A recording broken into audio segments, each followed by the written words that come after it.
Welcome to the Medline tutorial.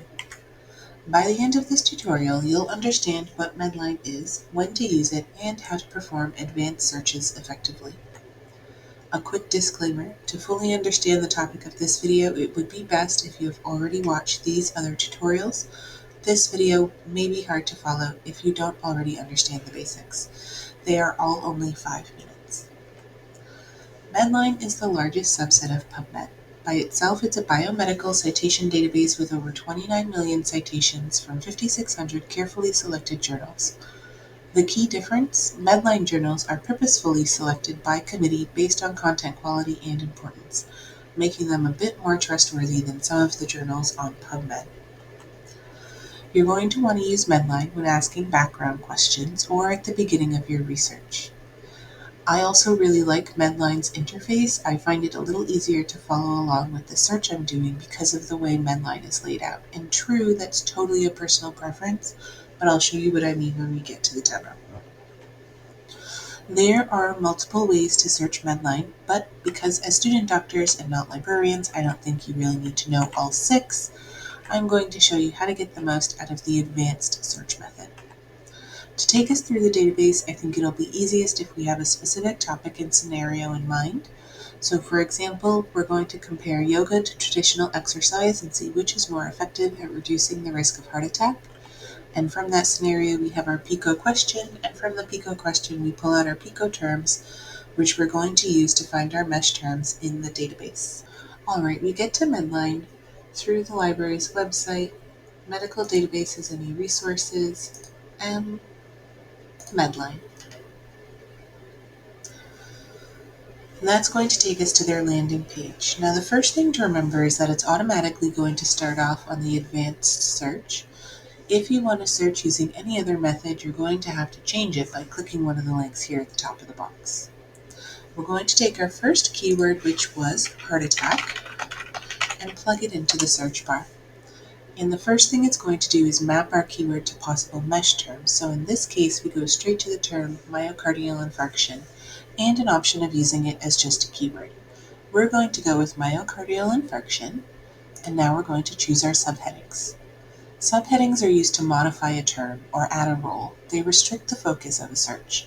If you are unsure how you want to narrow your search, or if you don't want to narrow your search, you want everything, then leave them alone and just click continue. I think in this case, I want to take everything, so I'm going to click continue. You do want to be a little careful with subheadings. They can be kind of a rabbit hole sometimes. My advice would be that if you are unsure, leave it alone. Just take everything and narrow the results down later. And then we move on to the rest of our keywords. So yoga, continue. Again, we'll take everything, continue. Exercise,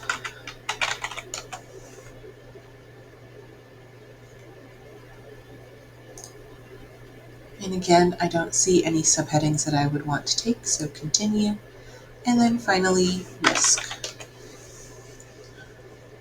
And like with exercise, there is a list here and quite a few choices that you could go through, and I'm actually a little bit unsure of which aspect of risk this might fall under, so I'm going to choose a few that sound like they might fit, as in risk factors, risk assessment, risk management, risk reduction behavior, and you know what, just in case, I'm also going to choose risk as a keyword as well, which just means that I'm asking Medline to expand its search beyond just the indexed mesh terms to look in things like the title and abstract, just in case that term risk does show up somewhere. I'm going to click continue. And now that we've entered all the keywords, we've refined as we thought best with the subheadings, this is where this interface gets to shine. I'm going to strategically begin to combine my searches. So let's first build up simply with heart attack and yoga. I connect it with an and.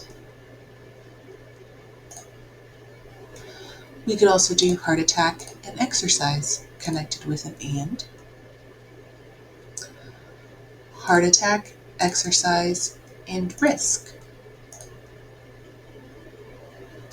And this is why I like this interface. We can follow our search and see exactly what we're doing and if any mistakes are made. This is very helpful when conducting research because you're going to end up with zeros more often than you'd like. I think it's nice to see why and what happened rather than getting nothing back and having no clue as to why. So let's take our last search of heart attack, exercise, and risk and add some evidence-based limits, which you'll find under the Additional Limits button in the middle. The first thing you want to do is make sure that you are limiting the correct search. It'll be highlighted in blue. And then you want to come down to publication types and filter out the top of our EBM pyramid. The systematic reviews, the meta-analyses.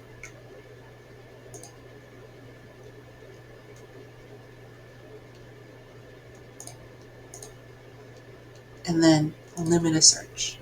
We might not get anything, but it's better to start at the top of that pyramid rather than the bottom.